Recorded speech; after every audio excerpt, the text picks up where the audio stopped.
രാമചന്ദ്രാഭിഷേകം ശ്രീരാമചന്ദ്രാഭിഷേകം സീതയാ സഹിത രാമചന്ദ്ര രഘുവീരരാജ്യാഭിഷേകം ശ്രീനീലകണ്ഠാഭിഷേകം ആഞ്ജനേയ പരിസേവ്യൻ ധീരഭരതാഭിപൂജ്യൻ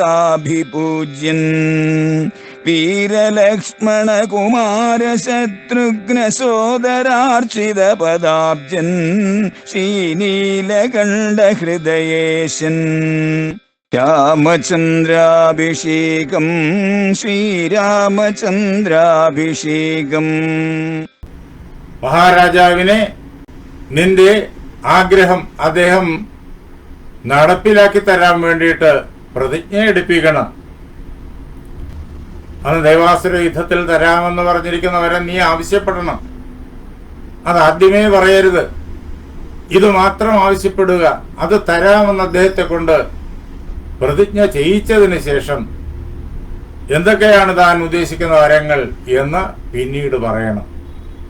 അതാണ് നീ ചെയ്യേണ്ടത് എന്ന് മന്ധര കൈകേയിയെ ഭംഗിയായിട്ട് പഠിപ്പിച്ചു കൊടുക്കുന്നു. ഒരു നാടകം നടീനടന്മാർക്ക് ഡയറക്ടർ പഠിപ്പിച്ചു കൊടുക്കുന്ന പ്രകാരത്തില് വളരെ ഭംഗിയായിട്ട് മന്ധര പഠിപ്പിച്ചു കൊടുത്തു. എന്തൊക്കെയാ ചോദിക്കേണ്ടത്? രാമപ്രവ്രജനം ദൂരം നവവർഷാണി പഞ്ചച. രാമനെ വളരെ ദൂരെ കാനനത്തിൽ അയക്കണം. 9 5 വർഷങ്ങൾ, 14 വർഷം. ഭരത ക്രിയതാം രാജ പൃഥിവ്യാം പാർത്ഥിവർഷഭ. അല്ലയോ മഹാരാജാവേ, ഈ ഭൂമിയില് ഇതിന്റെ അധിപതിയായിട്ട് രാജാവായിട്ട് ഭരതനെ അങ്ങ് സ്ഥാപിക്കണം, അഭിഷേകം കഴിക്കണം എന്ന് നീ ആവശ്യപ്പെടണം. എന്തിനാ ഈ 14 വർഷം? അതിനുള്ള കാരണവും ഞാൻ പറഞ്ഞു തരാം. ചതുർദശ ഹി വർഷാണി രാമേ പ്രവ്രജിതേവനം. 14 വർഷങ്ങൾ രാമൻ കാനനത്തിൽ വസിച്ചു കഴിഞ്ഞാല് എന്ത് സംഭവിക്കുന്നറിയോ? രൂഢശ്ച കൃതമൂലശ്ച ശേഷം സ്ഥാസ്യതേ സുതഃ. നിന്റെ പുത്രന് ആ 14 വർഷം കൊണ്ട് ഈ അയോധ്യയില് തന്റെ വേരുകൾ ഭംഗിയായിട്ട് ഉറപ്പിക്കാനായി സാധിക്കും. പിന്നെ 14 വർഷം കഴിഞ്ഞ് രാമൻ മടങ്ങി വന്നാലും ഏനകാലേന രാമശ്ച വനാത് പ്രത്യാഗമിഷ്യതി. 14 വർഷം കഴിഞ്ഞിട്ടാണല്ലോ വരിക. അങ്ങനെ എപ്പോഴാണോ രാമൻ വനത്തിൽ നിന്ന് തിരിച്ചു വരുന്നത്, ആ അവസരത്തില് ഭരതന് രാമനെ കുറിച്ച് ചിന്തിച്ചിട്ട് ഭയക്കേണ്ട കാര്യമേ ഉണ്ടാവില്ല. രാമന് ഭരതന്റെ സ്ഥാനത്തെ, അധികാരത്തെ ചോദ്യം ചെയ്യാനാവില്ല. രാമന്റെ കൂടെ നിൽക്കാൻ ആരും ഉണ്ടാവില്ല. എല്ലാവരും ഭരതന്റെ ആളുകളായി കഴിഞ്ഞിരിക്കും. അന്തർബഹിശ്ച പുത്രസ്തേ കൃതമൂലോ ഭവിഷ്യതി. ഉള്ളിലും പുറത്തും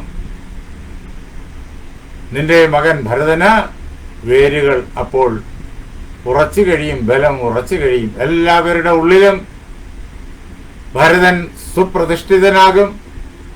അതേപോലെ തന്നെ പുറമേയും ഭരതൻ സുപ്രതിഷ്ഠിതനാകും.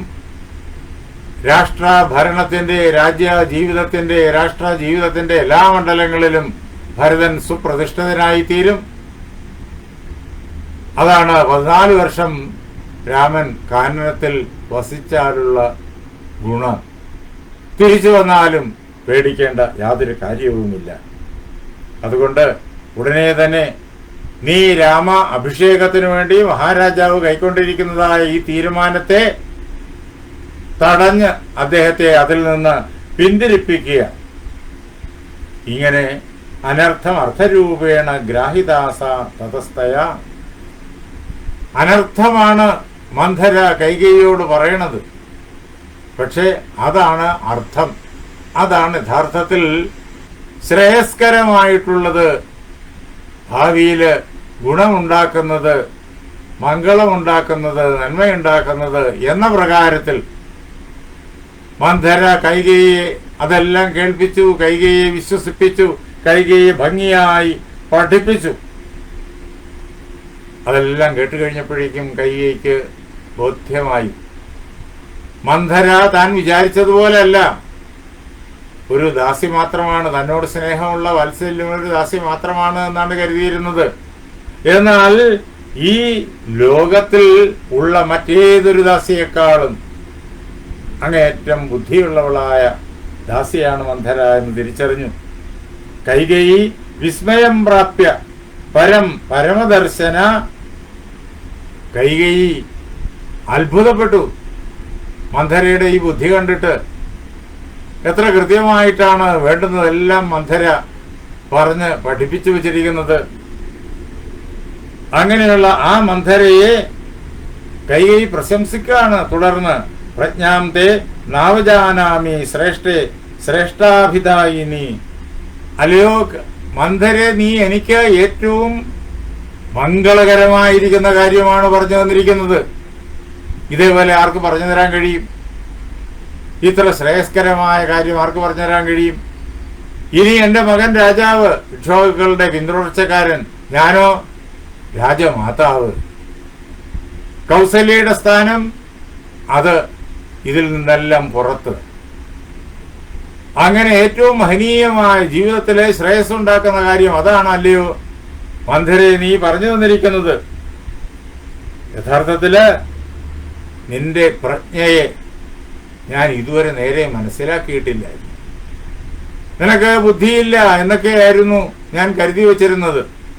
പക്ഷെ നിന്റെ ബുദ്ധിയെ ഇനി ഞാൻ ഒരിക്കലും നിസ്സാരീകരിക്കില്ല, ഒരിക്കലും മോശമെന്ന് കരുതില്ല, അധിക്ഷേപിക്കില്ല.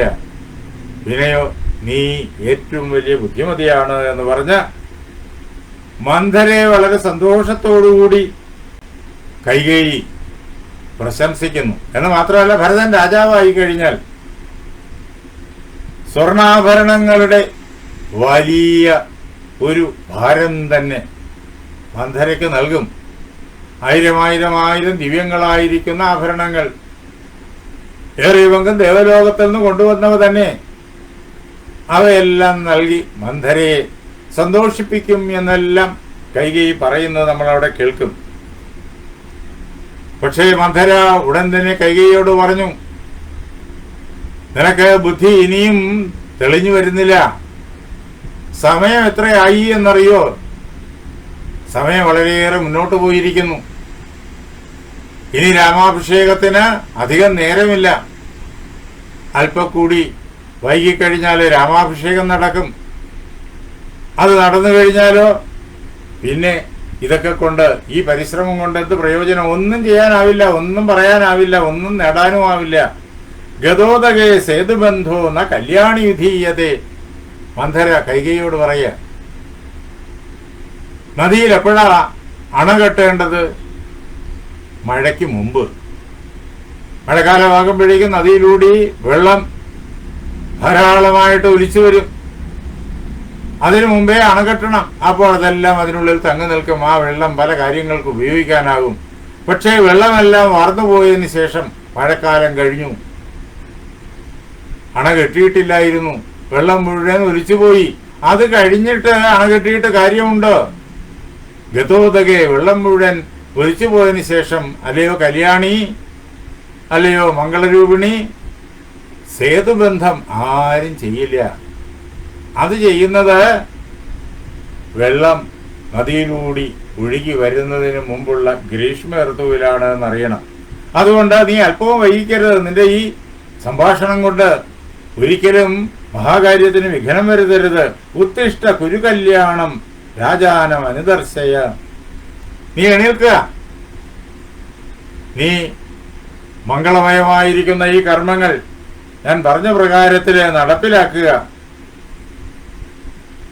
രാജാവിനോട് പറയേണ്ടതെല്ലാം പറഞ്ഞു കേൾപ്പിക്കുക. രാജാവിനെ നിന്റെ ഈ ആഗ്രഹത്തിന്റെ വഴിയിലേക്ക് വളരെ വേഗത്തിൽ കൊണ്ടുവരിക. ഇങ്ങനെ മന്ധര കൈകേയിയെ പ്രോത്സാഹിപ്പിക്കുമ്പോഴേക്കും ക്രോധാകാരം വിശാലാക്ഷി സൗഭാഗ്യ മതഗർവിത. വിശാലാക്ഷിയായിരിക്കുന്ന സുന്ദരിയായിരിക്കുന്ന ആ കൈകേയി ക്രോധാകാരത്തിനുള്ളിലേക്ക് പ്രവേശിച്ചു. എങ്ങനെ? സൗഭാഗ്യ മതത്താൽ അങ്ങേയറ്റം അഹങ്കരിക്കുന്നവളായിട്ട്. സൗഭാഗ്യ മതഗർവിത. അതുകൊണ്ടാണല്ലോ ഈ പ്രകാരത്തിൽ ഒരു ഭീകരമായിരിക്കുന്ന കുതന്ത്രം പ്രവർത്തിക്കാൻ തുടങ്ങുന്നത്. നാട്ടു നടപ്പിന് നേരെ വിപരീതം, ഇക്ഷ്വാകുക്കളുടെ പാരമ്പര്യത്തിന് നേരെ വിപരീതം. ദശരഥൻ സാമന്തന്മാരെയും ഗുരുജനങ്ങളെയും മുഴുവൻ നാട്ടുകാരെയും സൈന്യാധിപന്മാരെയും സൈന്യങ്ങളെയും ഒക്കെ വിളിച്ചിരുത്തിയിട്ട് ആലോചിച്ചിട്ട് തീരുമാനമെടുത്തതാ ഉത്സവം നടന്നുകൊണ്ടിരിക്കുന്ന അയോധ്യയിൽ അതിന്റെ ശബ്ദം ഇരമ്പി വരുന്നു, സമുദ്രത്തിന്റെ ഇരമ്പൽ പോലെ ആ കൊട്ടാരത്തിനുള്ളിലേക്ക്. ഈ സമയത്ത് ആർക്ക് ഒറ്റയ്ക്ക് അതിന് വിപരീതമായിട്ട് ഇങ്ങനെ ചിന്തിക്കാനാകും? ചിന്തിക്കാനാവില്ല, പ്രവർത്തിക്കാനുമാകില്ല. പക്ഷേ തനിക്കതാകും എന്നുള്ളതായ ഗർവം, തന്റെ സൗഭാഗ്യത്താൽ ഉള്ളതായ ആ മതം, ആ അഹങ്കാരം, ആ അഹങ്കാരത്താൽ അങ്ങേയറ്റം ഗർവിച്ചുകൊണ്ട് അഹങ്കരിച്ചുകൊണ്ട് അഹന്തയോടുകൂടിയിട്ട് തനിക്കെല്ലാം സാധിക്കുമെന്ന വിചാരത്തോടു കൂടിയിട്ട് നേരെ ക്രോധാകാരത്തിലേക്ക് ചെന്നു. അവിടെ ചെന്നിട്ട് എന്താ ചെയ്തത്? ആയിരം ആഭരണങ്ങൾ ദശരഥൻ തനിക്ക് സമ്മാനമായി തന്നിട്ടുണ്ട്. അതിൽ വളരെയേറെ അണിഞ്ഞാണ് താൻ ഇരിക്കുന്നത്. അതെല്ലാം ഊരിയെടുത്ത് നിലത്തേക്ക് നാലുപാടും എറിഞ്ഞു. ക്രോധത്തോടു കൂടിയിട്ട് എല്ലായിടവും എറിഞ്ഞിട്ട് ആ വെറും നിലത്ത് മന്ധര ഉപദേശിച്ച പ്രകാരത്തില് ദശരഥൻ കാണുമ്പോഴേക്കും ദശരഥന് ആകെ വിഹ്വലത വരണം മനസ്സില്. ആ പ്രകാരത്തില് കൈകേയി അവിടെ കിടന്നു.